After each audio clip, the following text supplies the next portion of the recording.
vision is that you first need to know about the problem, that you first need to have some analysis, some diagnosis, and then you can make a plan.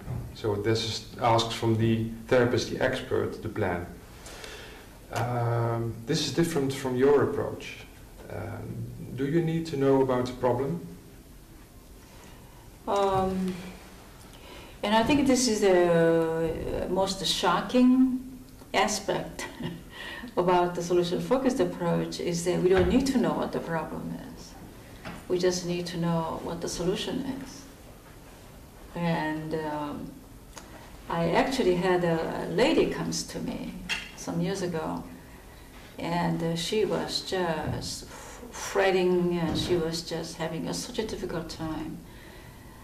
And she finally, you know, I usually start out with what needs to happen here and all this stuff. And she says, she was very apologetically and says, I cannot tell you what my problem is because I am just so ashamed about this problem I have.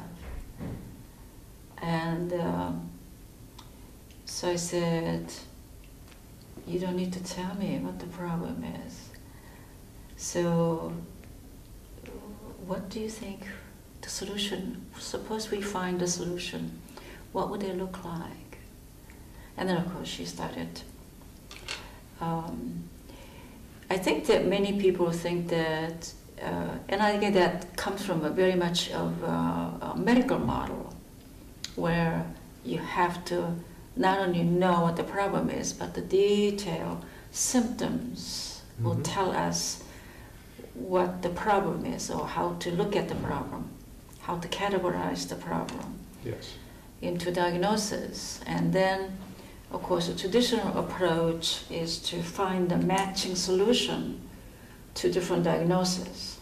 So you have to be very accurate about diagnosis so that we could find finer and finer a list of the details of treatment options. And that's our job. Our expertise is in knowing how to categorize problems and also what the matching solution to those categorized problems are. Like in medicine? It's just medicine. Medicine is that way. So I think they're just starting out with, well, suppose there's a solution. And then you could, but people seem to, but surprisingly, when you don't ask about problems, even if they think they're just telling you about what the solutions they're looking for, most solutions are somehow related to problems anyway.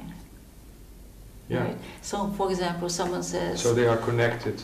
In many ways they're connected. And I think linguistically also it's very connected, because without problems you don't need a solution. So just talking about solution, implied in that is that there is a problem. Linguistically. So I don't think that you really need to spend a lot of time up front knowing the details of a problem.